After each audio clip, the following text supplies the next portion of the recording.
بسم اللہ الرحمن الرحیم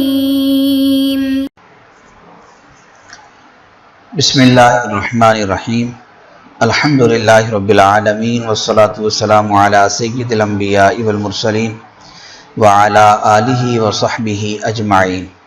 السلام علیکم ورحمۃ اللہ وبرکاتہ۔ عزیز طلبہ، آج ہم المرقات کا سبق نمبر 66 پڑھیں گے اور ہمارے آج کے سبق کا عنوان ہے قیاس استثنائی کا بیان۔ آئیے پہلے ہم آج کے سبق کی عبارت اور اس کا ترجمہ سماعت کرتے ہیں۔ فصل: القیاس الاستثنائی وهو مرکب من مقدمتین ای قضیتین احداہما شرطیۃ والاخری حملیۃ ویتخلل بینہما کلمۃ الاستثناء اعنی الا واخواتها ومن ثم يسمى استثنائيا فإن كانت الشرطية متصلة فاستثناء عين المقدم ينتج واستثناء نقيض التالي ينتج رفع المقدم كما تقول كلما كانت الشمس طالعة كان النهار موجودا لكن الشمس طالعة ينتج فالنهار موجود لیکن النہار لیس بموجود ينتج فالشمس لیست بطالعۃ وإن كانت منفصلة حقیقیۃ فاستثناء عین احدہما ينتج نقیض الآخر وبالعکس وفی مانعۃ الجمع ينتج القسم الأول دون الثانی وفی مانعۃ الخلو القسم الأول دون القسم الثانی دون الأول۔ وہاہنا قد انتہت مباحث القیاس بالقول المجمل والتفصیل موکول الی الکتب الطوال والآن نذکر طرفا من لواحق القیاس۔ ترجمہ: قیاس استثنائی۔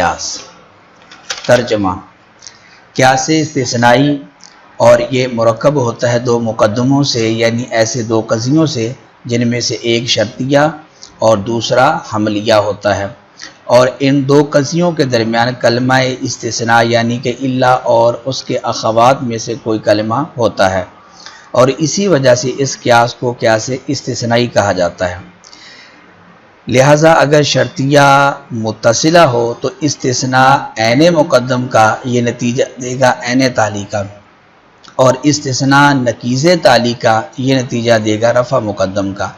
جیسا کہ آپ کہیں کہ کلما کانت الشمس طالیۃ کان النہار موجودا لیکن الشمس طالیۃ، تو یہ نتیجہ دے گا فالنہار موجود، لیکن النہار لیس بموجود، یہ نتیجہ دے گا فالشمس لیست بطالعۃ۔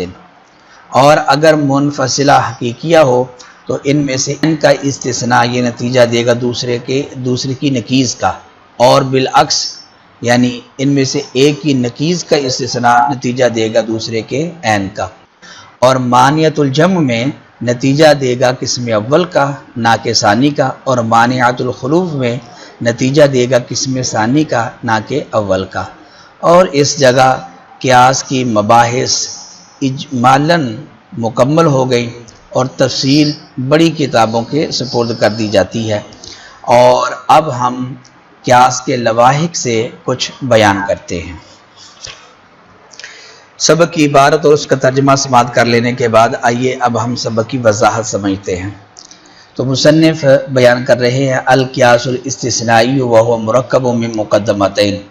یہاں سے مصنف قیاس استثنائی کی تعریف کر رہے ہیں۔ اس سے پہلے بھی جب قیاس کے دو قسم بیان کیے گئے تھے، قیاس استثنائی اور قیاس اقترانی، وہاں بھی ہم نے اشارتاً ان کی تعریف وجہ حصر کی صورت کے اندر کی تھی کہ قیاس استثنائی اس قیاس کو کہتے ہیں کہ جس کے مقدمات میں نتیجہ یا نقیض نتیجہ بالفعل مذکور ہو، یعنی بعینہ ہی مذکور ہو۔ اب یہاں سے مصنف باقاعدہ قیاس استثنائی کی تعریف کرتے ہیں۔ تو قیاس استثنائی اس قیاس کو کہتے ہیں جو ایسے دو قضیوں سے مرکب ہو کہ جن میں سے پہلا قضیہ شرطیہ ہو اور دوسرا حملیہ ہو، اور شرطیہ اور حملیہ کے درمیان کلمہ استثناء ہو۔ کلمہ استثناء یعنی کہ الا اور اس کے اخوات، اس طرح کے مثلا لاکنہ وغیرہ۔ تو ایسے قیاس کو جو مرکب ہے ایک شرطیہ سے اور دوسرے حملیہ سے، ایسے قیاس کو قیاس استثنائی کہا جاتا ہے، اور اس میں یہ شرط بھی ہے کہ ان کے درمیان کلمہ استثناء بھی ہونا چاہیے۔ چونکہ قیاس استثنائی کے اندر پہلا جو مقدمہ ہوتا ہے وہ شرطیہ ہوتا ہے، اور شرطیہ کی ابتداءً دو قسم ہیں، نمبر ایک متصلہ، نمبر دو منفصلہ۔ منفصلہ کے پھر آگے تین قسم ہیں، حقیقیہ، مانعۃ الجمع اور مانعۃ الخلو۔ تو اس اعتبار سے قیاس استثنائی کی چار صورتیں بن جائیں گی۔ پہلی صورت یہ کہ پہلا مقدمہ متصلہ ہے اور دوسرا حملیہ ہے۔ دوسرا یہ ہے کہ پہلا منفصلہ حقیقیہ ہے اور دوسرا حملیہ ہے۔ اور تیسری صورت بنے گی کہ پہلا منفصلہ مانعۃ الجمع ہے اور دوسرا قضیہ وہ حملیہ ہے۔ اور چوتھی صورت یہ بنے گی کہ پہلا قضیہ منفصلہ مانعۃ الخلو ہے اور دوسرا قضیہ حملیہ ہے۔ فاستثناء فإن كانت الشرطیۃ متصلۃ، یہاں سے مصنف ان چاروں اقسام کی، ان چاروں صورتوں کی تفصیل بیان کرتے ہیں اور ان کے نتیجہ دینے کی صورتیں بیان کرتے ہیں۔ تو قیاس استثنائی کی پہلی قسم یہ ہے کہ قیاس استثنائی کا پہلا مقدمہ شرطیہ متصلہ ہو اور دوسرا حملیہ ہو۔ تو یہ قیاس استثنائی، اس کے نتیجہ دینے کی دو صورتیں ہیں۔ پہلی صورت یہ ہے کہ استثناء کیا جائے عین مقدم کا تو نتیجہ آئے گا عین تالی، اور دوسری صورت نتیجہ دینے کی یہ ہے کہ استثناء کیا جائے نکیز تالی کا تو نتیجہ آئے گا نکیز مقدم۔ باقی رہ گئے جو دو صورتیں ہیں، باقی جو دو احتمال ہیں کہ استثناء کیا جائے نکیز مقدم کا تو یہ صورت بھی نتیجہ نہیں دیتی، اور دوسری صورت کہ استثناء کیا جائے عین تالی کا تو یہ صورت بھی نتیجہ نہیں دیتی۔ صرف دو صورتیں نتیجہ دیتی ہیں، پہلی یہ کہ استثناء تالی، اور دوسری صورت یہ کہ استثناء ہو نکیز تالی کا تو نتیجہ نکیز مقدم۔ اب پہلی صورت کی مثال دیکھیے کہ استثناء عین مقدم تو نتیجہ عین تالی۔ اس کی مثال ہے جیسے کلما کانت الشمس طالیۃ کان النہار موجودا لیکن الشمس طالیۃ، تو نتیجہ آئے گا فالنہار موجود۔ تو اب یہ کیسے استثنائی ہے، کیسے استثنائی اتصالی ہے، کیونکہ اس کا جو پہلا مقدمہ ہے وہ شرطیہ متصلہ ہے، اور وہ ہے کلما کانت الشمس طالیۃ کان النہار موجودا، اور دوسرا اس کا قضیہ حملیہ ہے وہ ہے لیکن الشمس طالیۃ۔ تو اب یہاں دیکھیں کہ لیکن الشمس یہ استثناء کیا گیا ہے عین مقدم کا، یہ الشمس طالیۃ یہ مقدم ہے اور النہار موجود یہ تالی ہے۔ استثناء عین مقدم کا ہے، عین مقدم کا مطلب یہ ہے کہ اگر مقدم موجبہ ہے تو آپ عین مقدم کا مطلب یہ ہے کہ اگر مقدم موجبہ ہے تو آپ اس کو موجبہ ذکر کر دو، سالبہ ہے تو اس کو سالبہ ذکر کر دو، اور نکیز کا مطلب یہ ہے کہ موجبہ ہے تو اس کو سالبہ بنا کر ذکر کر دو، اور اگر سالبہ ہے تو اس کو موجبہ بنا کر ذکر کر دو۔ یہ مطلب ہے استثناء عین مقدم یا نکیز مقدم کا۔ تو یہاں استثناء عین مقدم کا ہے تو نتیجہ عین تالی آئے گا، تالی ہے النہار موجود، اور یہی نتیجہ ہے فالنہار موجود۔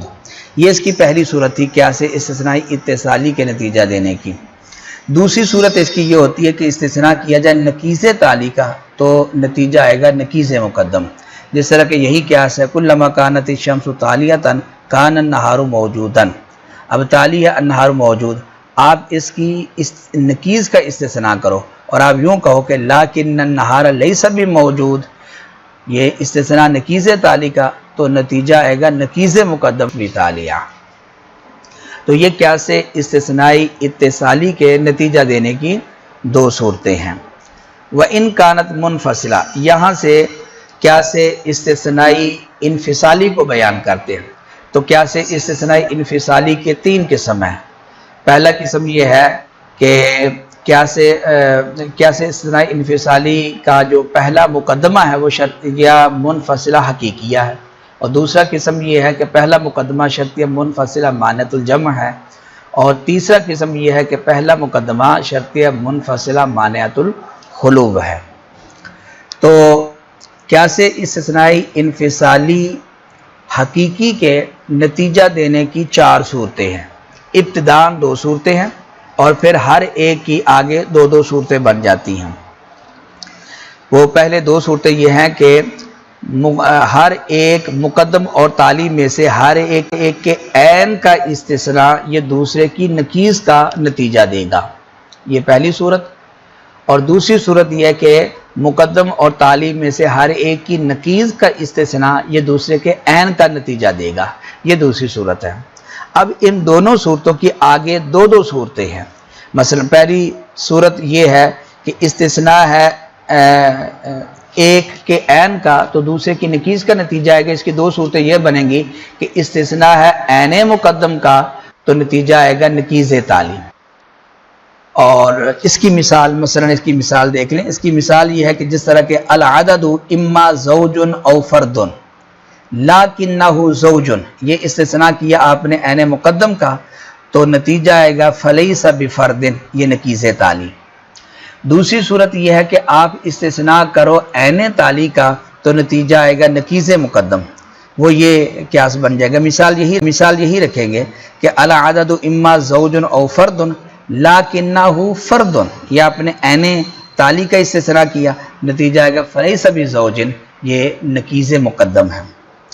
تیسری صورت یہ ہے کہ آپ استثناء کرو نکیز مقدم کا تو نتیجہ آئے گا عین تالی، یہی قیاس العدد اما زوج او فرد لکنہ لیس بزوج، تو نتیجہ آئے گا فہو فرد۔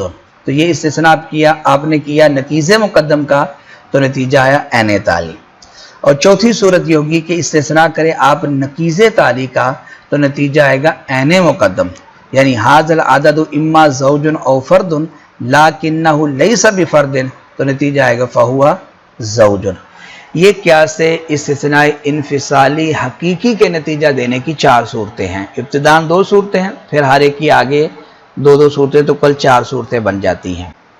وفی مانعۃ الجمع، یہاں سے مصنف قیاس استثنائی انفصالی مانعۃ الجمع کے نتیجہ دینے کی صورتیں بیان کرتے ہیں۔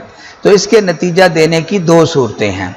ابتداءً 1 صورت ہے، پھر اس کی آگے 2 صورتیں بن جاتی ہیں۔ وہ یہ کہ مقدم اور تالی میں سے ہر ایک کے عین کا استثناء یہ دوسرے کی نکیز کا نتیجہ دیتا ہے، لیکن دوسری صورت یہاں نہیں ہے کہ مقدم اور تالی میں سے ہر ایک کی نکیز دوسرے کے عین کا نتیجہ دے، یہ یہاں صورت نہیں ہے۔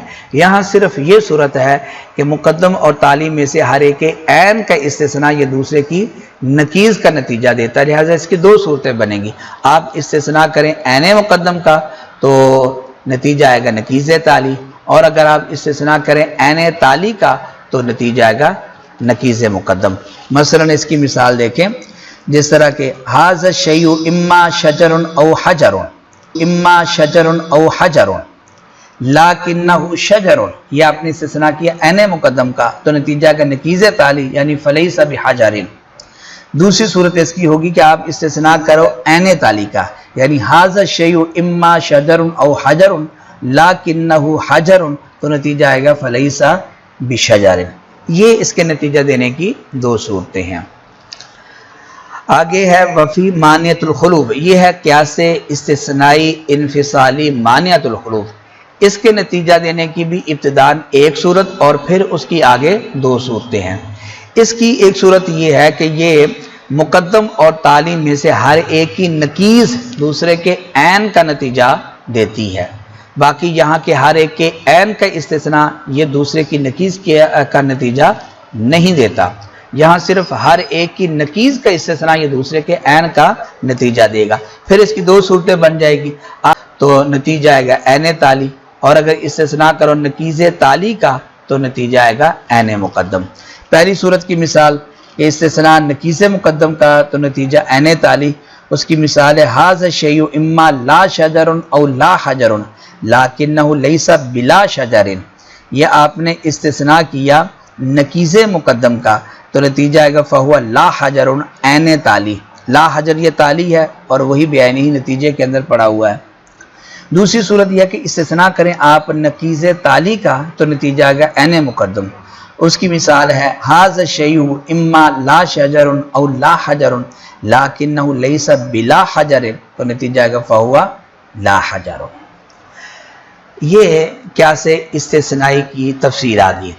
کیا سے استثنائی کے 4 قسم ہیں۔ نمبر 1 کیا سے استثنائی اتصالی، نمبر 2 کیا سے استثنائی انفصالی، پھر انفصالی کے آگے 3 قسم ہیں، تو کل 4 بن جائیں گے۔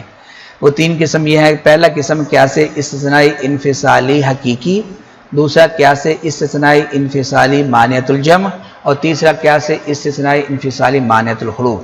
ان میں سے ہر ایک کے نتیجہ دینے کی ہم نے صورتوں کو اچھی طرح سمجھ لیا ہے۔ آگے مصنف کہتے ہیں وقد وہا ہونا قد انتہت مباحث القیاس بالقول المجمل، کہ یہاں پر آ کر جو قیاس کی بحث ہے اجمالی طور پر وہ مکمل ہو گئی، باقی اس کے اندر تفصیل ہے، وہ تفصیل آپ بڑی کتابوں کے اندر دیکھ سکتے ہیں۔ اب اس کے بعد آگے مصنف کہتے ہیں ہم قیاس کے لواحق کو بیان کریں گے۔ قیاس کے لواحق یہ استقراء، تمثیل وغیرہ اور باقی جو چیزیں ہیں ان کو آگے بیان کیا جائے گا۔ عزیز طلبہ، یہ تھا ہمارا آج کا سبق۔ آج کے سبق کے اندر ہم نے قیاس استثنائی کی تعریف اور اس کی اقسام اور اس کے نتیجہ دینے کی مختلف صورتوں کو ہم نے جانا۔ امید کرتے ہیں کہ آپ کو آج کا سبق سمجھ آ گیا ہوگا۔ اللہ تعالی ہمیں آسانیاں عطا فرمائے اور ہمیں علم نافع، عمل صالح کے ساتھ اخلاص بھی عطا فرمائے۔